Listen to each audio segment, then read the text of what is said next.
He woke up one morning, going to work like usual. He kissed me 3 times and hugged me really tight, and he said, "Viejota, I'll see you in a little bit." And until today, I'm still waiting for that little bit, for him to come home.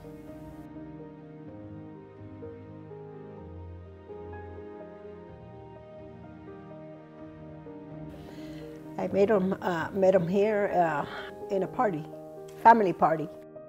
I guess by that time he was searching for a girlfriend, and I happened to be there.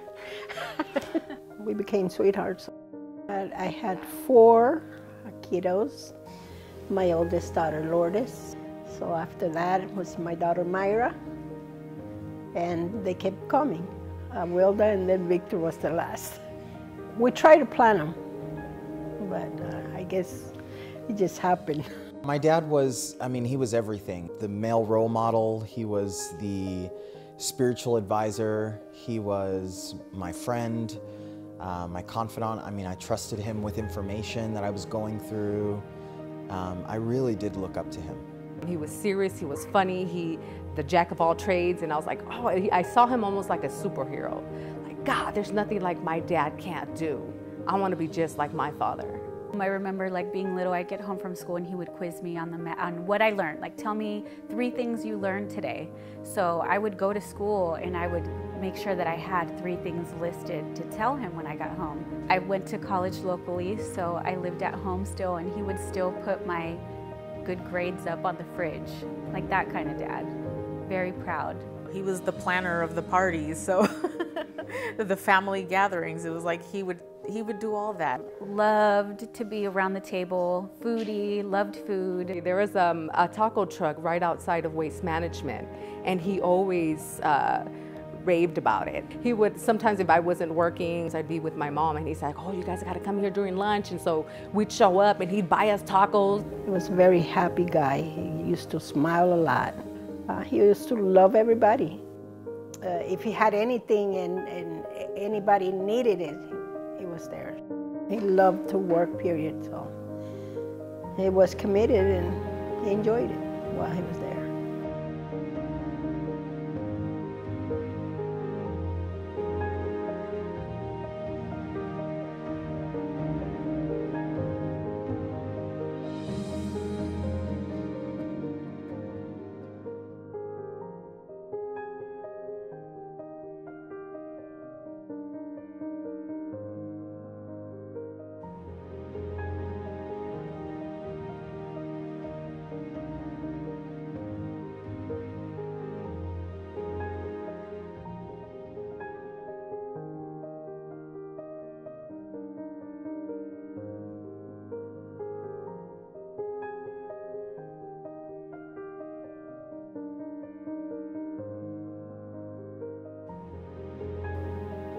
My heart was shattered. You have given me the biggest trial of my life. I didn't think you know how the eagle shed his feathers when he sold? I didn't think my feathers were that old. At that moment, I just wanted to get home. And I was actually working in the city of Martinez.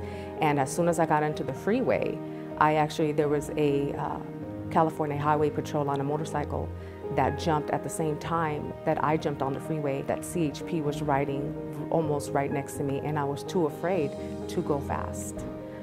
And so I really believe I think it was God sent, and perhaps my father had something to do with that, because I think at that point I would have been reckless. My sister Lourdes was like, hey, you need to come home.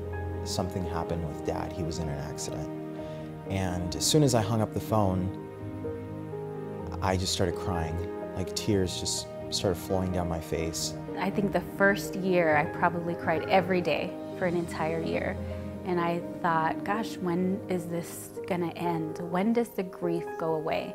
It's kind of like you're living outside of your body, like you're trying to figure out what's going on, how you can fix it, but it's this void that you just can't fill. And I yelled and I screamed and I said, Lord, you know what? This for me, it's like, I can't take this. And I asked him to take my life. I said, because this is for the rest of my life that I have to live without this man. Take my life. But then I realized, wait a minute, I'm asking for something that it's not in my control. It's when he decides to take me. Because I have someone else that depends on me, that I have to be strong for. I lived my whole life up until that point feeling like certain people are just exempt from certain things. Like my dad was untouchable. And I think that was a real rude awakening for us. And unfortunately, even though he did all of the right things, it wasn't enough to save him. My dad had a safe driving record. What it really comes down to is tomorrow's not granted. Tomorrow is not promised to any of us. But you can do the best that you can to make sure that you're doing your part to ensure that you're getting home safely. And whatever will happen, but at least you know that you did everything that you could to go back to your families. My dad always talked about doing things with excellence and not just enough to get by. And that's really one thing that stuck with me and will stick with me for the rest of my life.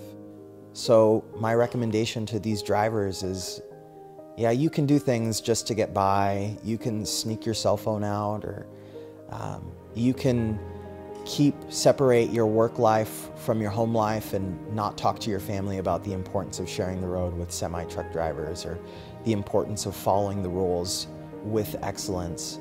But at the end of the day, you're the one that goes home with the decisions that you've made. And I guess you think it'll never happen to you, but, well, that'll never happen. But I thought the same thing about my dad, you know. I thought, well, something like that can't happen to this family, you know, but it did. Take a moment in life and realize and value what you leave behind at your house when you come out, and value the people you have to share the road with. Because life is not measured by the number of breaths you take, but it's measured by the moment that takes your breath away.